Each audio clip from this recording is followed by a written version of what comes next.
सुप्रभात प्यारे बच्चों। आज हम आपको आपकी स्पर्श भाग 1 पुस्तक की कविता आदमी नामा पढ़ाएंगे आपको। तो ये जो आदमी नामा कविता है ये कवि नज़ीर अकबराबादी ने लिखी है। तो आइए हम थोड़ा सा पहले कवि के बारे में जान लेते हैं, क्योंकि यदि हम कवि की पृष्ठभूमि के बारे में जानें, कवि को जानें, तो हमें कविता समझना, पोइम समझना थोड़ा आसान होता है। तो जो नज़ीर अकबराबादी कवि हुए हैं उनका जन्म 1735 में दिल्ली में हुआ। उसके बाद वो सपरिवार आगरा चले गए और वहीं उनकी जो शिक्षा थी, तालीम थी, वो हुई। ज़्यादा उन्होंने उर्दू और फारसी में अपनी शिक्षा पाई, लेकिन ये थोड़े से बाकी कवियों से हटके कवि हुए हैं। इन्होंने मुस्लिम होते हुए भी हिंदू धर्म के सभी 30 त्योहारों को खूब उल्लास से, हर्षोल्लास के साथ इन्होंने मनाया। और इनकी कविता भी यदि हम देखें तो बाकी कवियों से थोड़ी हटके है। इन्होंने आम बोलचाल की भाषा को अपनाया, ऐसे लतीफ़े उन्होंने अपनी कविताओं में लाए, ऐसी बोलचाल की भाषा लाई कि हर कोई, चाहे वो हिंदी समझने वाला आदमी हो या फिर उर्दू समझने वाला आदमी हो, सभी इनकी कविताओं को उतना ही प्यार करता था। एक्चुअल में इनकी कविताओं को यदि हम उर्दू की भाषा में बोलें तो नज्म इनको कहा जाता है। नज्म का हिंदी मीनिंग कविता ही होता है, ठीक है। तो इनकी नज़में जो थी वो पूरे उर्दू भाषी प्रदेश में और हिंदी भाषी प्रदेश में समान रूप से प्रचलित थी, सभी उनको पसंद करते थे। इनकी खास बात क्या थी कि इनके पास एक छोटा सा टट्टू, जिसको आप छोटा घोड़ा बोल सकते हैं, वो इनके पास था और उस पर बैठ कर के ये जगह जगह घूमते रहते थे। तो जो कोई भी इनको मिल जाता, कोई पान बेचने वाला मिल गया, कोई मिठाई बेचने वाला मिल गया, तो इनसे मान लो रिक्वेस्ट की कि निवेदन किया कि मेरे लिए कोई मेरा सामान बेचने के लिए कोई तुकबंदी कीजिए, कोई एक कविता बनाइए।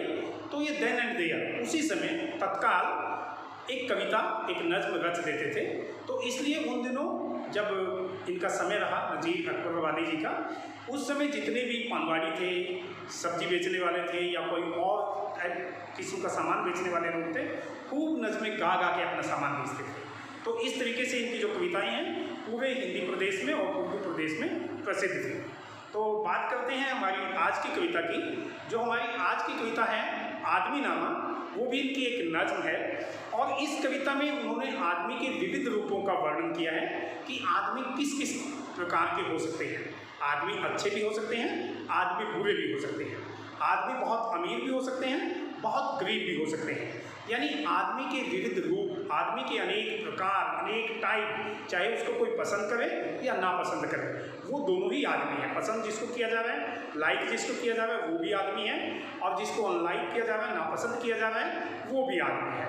यानी आदमी के विविध रूपों का वर्णन इन्होंने अपनी कविता में किया है और आदमी को सुधरने का मौका भी दिया, एक तरह से नसीहत दी है, ताकि वो अपने आप को समझे कि कहाँ एक साइड बहुत ही अच्छे आदमी हैं और कहाँ मैं इतने बुरे कर्म कर रहा हूँ। तो एक तरह से सुधरने की, समझने की नसीहत इन्होंने अपनी कविता में दी है। तो आइए अब इनकी कविता पढ़ते हैं।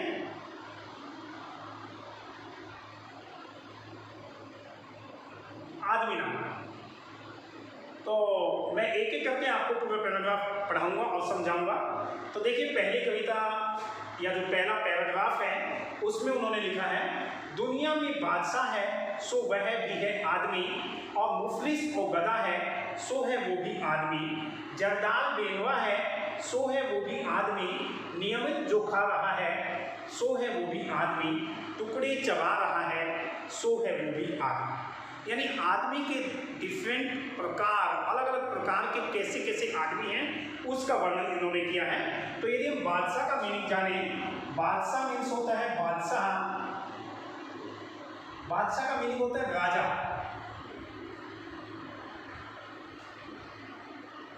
मुफलिस, मुफलिस का मीनिंग होता है गरीब।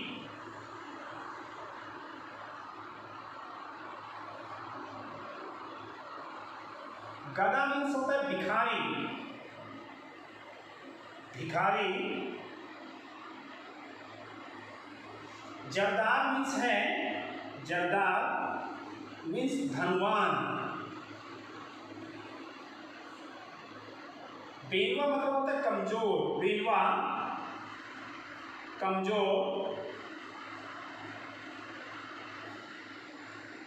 नियमित मतलब है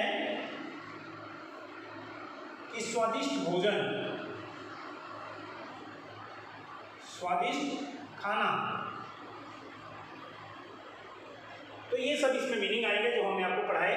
तो देखिए कहता है फर्स्ट लाइन में, दुनिया में बादशाह है सो है वह भी आदमी, और मुफलिस और गधा है सो है वह भी आदमी। कि आदमी के अलग अलग प्रकार देखिए कि जो बादशाह यानी राजा है वो भी एक आदमी ही है, और जो मुफलिस और गधा यानी जो बिल्कुल गरीब है या जो बिल्कुल भिखारी है वो भी एक आदमी ही है। जरदार बेनवा है सो वो भी है आदमी। कि जरदार मतलब धनवान, जिसके पास बहुत ज़्यादा धन संपत्ति है, यदि हम उसको देखें वो भी एट लास्ट एक आदमी ही है, इंसान ही है। बेनवा है सो है वो भी आदमी। बेनवा मतलब कमजोर, कि जो बिल्कुल कमजोर है, धन संपत्ति नहीं है या शारीरिक रूप से बॉडी के रूप से वो कमजोर है, तो वो भी एक आदमी ही है। नियमित जो खा रहा सो है वो भी आदमी। नियमित मतलब स्वादिष्ट खाना, मज़ेदार भोजन, अच्छे अच्छे डिशेज हैं उसके खाने में, कि वो भी एक आदमी है। और टुकड़े चबा रहा है सो वो भी आदमी है। कि जो गरीब है जिसके पास खाने के लिए भोजन नहीं, जो बच्चे कुछ जो टुकड़ों को खाता है वो भी एक आदमी है। कहने का भाव है कि आदमी के अलग अलग प्रकार हैं। अगले पैराग्राफ में देखिए, मस्जिद भी आदमी ने बनाई है मियाँ, बनते हैं आदमी ही इमाम और खुद बाकबा, पढ़ते हैं आदमी ही कुरान और नमाजियाँ, और आदमी ही उनकी चुराते हैं जूतियाँ, जो उनको तारता है सो है वो भी आदमी। यानी अलग अलग प्रकार के आदमियों का इसने यहाँ पे जिक्र किया है। वो हम यहाँ पे इनके मीनिंग पहले लिख देते हैं, आपको बता देते हैं किस किस टाइप के आदमी इसने बताए हैं। इमाम मतलब होता है, इमाम यानी कुरान पढ़ने वाला, सॉरी नमाज पढ़ने वाला, नमाज पढ़ने वाला। और खुद बाकबा होता है, खुद बाकबा, बाकबा यानी कुरान का अर्थ बताने वाला, कुरान का अर्थ बताने वाला।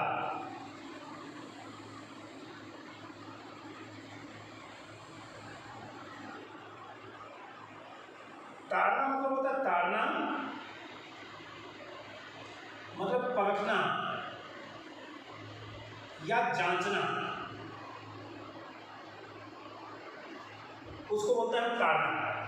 तो कहता है मस्जिद भी है आदमी ने बनाई है मियाँ, कि जो मस्जिद ज़्यादा धार्मिक स्थल है जहाँ सब लोग जाकर पूजा करते हैं, उसका निर्माण भी आदमी ने ही किया है, आदमी ने ही उसको बनाया है।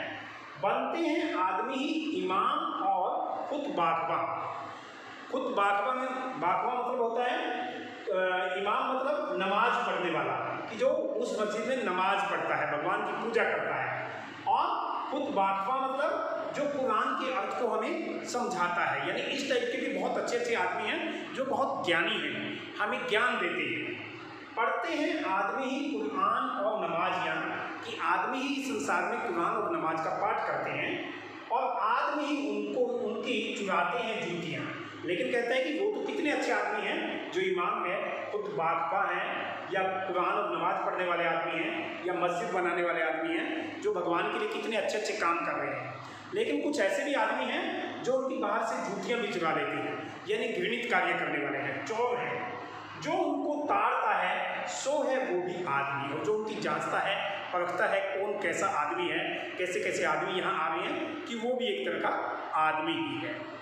नेक्स्ट पैराग्राफ में देखिएगा, कहता है या आदमी पे जान को वारे है आदमी, और आदमी पे तेग को मारे है आदमी, पगड़ी भी आदमी की उतारे है आदमी, चिल्ला के आदमी को पुकारे है आदमी, और सुन के दौड़ता है सो वो भी है आदमी। तो हम इसके थोड़े वर्ड मीनिंग लिख दें। जान पे वारना, जान पर वारना मीनिंग है न्योछावर होना, न्योछावर होना। तेग मतलब कोई तेज धार चीज, तलवार बोल सकते हैं एक तरह से। पगड़ी भी आदमी की उतारी है, पगड़ी यानी पगड़ी उतारना, पगड़ी उतारना यानी बेइज्जत करना, बेइज्जत करना, पगड़ी उतारना।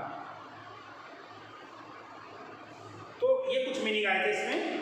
या आदमी में जान को वारे है आदमी, कि कुछ ऐसे आदमी होते हैं जो दूसरों के लिए अपनी जान न्यौछावर कर देते हैं। जैसे हमारे सैनिक लोग हैं, हम लोगों की रक्षा के लिए अपनी जान न्यौछावर कर देते हैं। जान को वारना मतलब न्यौछावर करना, अपनी जान की बाजी लगा देना। और आदमी पर तेग को मारे है आदमी, ये कहते हैं कि लेकिन कुछ ऐसे आदमी हैं जो तेग मारते हैं, तेज धार हथियार से दूसरे की हत्या कर देते हैं, जान ले लेते हैं जो जिसकी, वो भी आदमी है। पगड़ी भी आदमी की उतारे है, पगड़ी आदमी, ये कहते हैं कि कुछ ऐसे भी आदमी हैं जो दूसरे आदमी की पगड़ियों को उतारते हैं, मतलब उनकी बेइज्जती करते हैं, उनकी इंसल्ट करते हैं, वो भी एक आदमी है।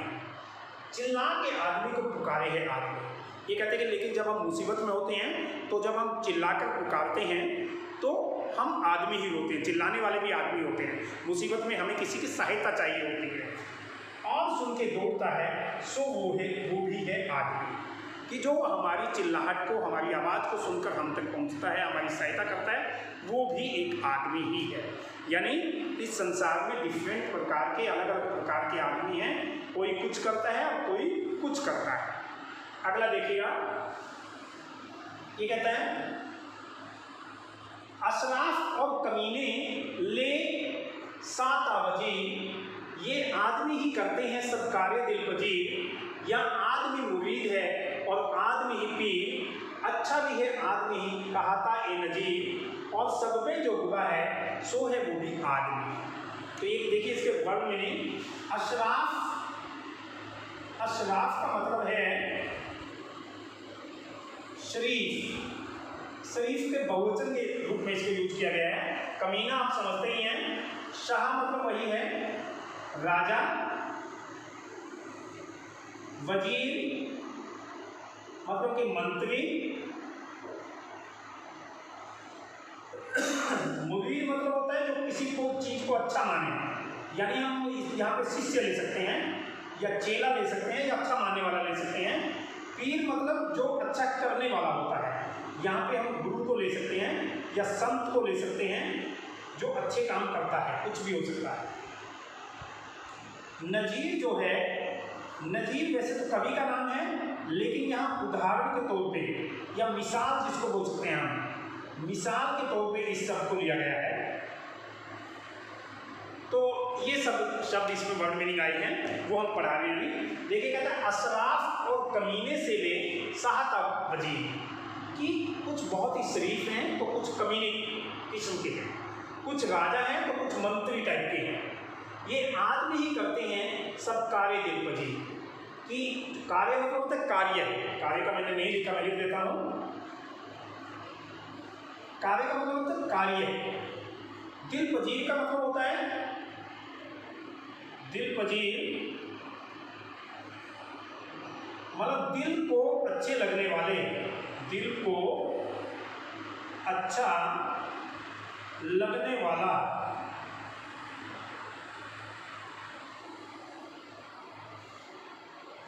मतलब आदमी ऐसे काम करते हैं, कार्य मतलब कार्य, दिल पजीर मतलब दिल को अच्छे लगने वाले, कि जो हमारे दिलों को अच्छे लगते हैं, ऐसे काम आदमी ही करते हैं। या आदमी ही मुरीद है और आदमी ही पीर, यहाँ आदमी ही शिष्य है, समझने वाला है, और आदमी ही पीर है यानी साधु है, सन्यासी है, जो उसको समझाता है, उसको ज्ञान देता है। यानी ज्ञान लेने वाला भी आदमी है और देने वाला भी आदमी है। अच्छा भी आदमी ही कहाता है ए नजीर, और सब में जो बुरा है सो है वो भी आदमी। तो नजीर कहते हैं कि जो सबके सामने एक मिसाल पेश कर देता है, वो भी आदमी है। ऐसे अच्छे आदमी भी यहाँ पर मौजूद हैं, और कुछ ऐसे आदमी भी हैं जो दूसरों के लिए बुरे हैं, जिसको दूसरा कोई भी आदमी पसंद नहीं करता, वो भी आदमी ही है। तो इस प्रकार नजीर अकबराबादी ने अपनी इस नज़्म में यानी अपनी इस कविता में आदमी के विविध रूपों का वर्णन किया है कि आदमी किस किस प्रकार के हैं, अपने कार्यों के हिसाब से, अपने स्वभाव के हिसाब से, अपनी सामाजिक स्थिति के हिसाब से, वो अलग अलग प्रकार के कैसे कैसे आदमी हैं, लेकिन सब आदमी ही हैं, भले ही हम उनको अच्छा माने या बुरा माने। तो ये इनकी पूरी कविता। ओके, धन्यवाद।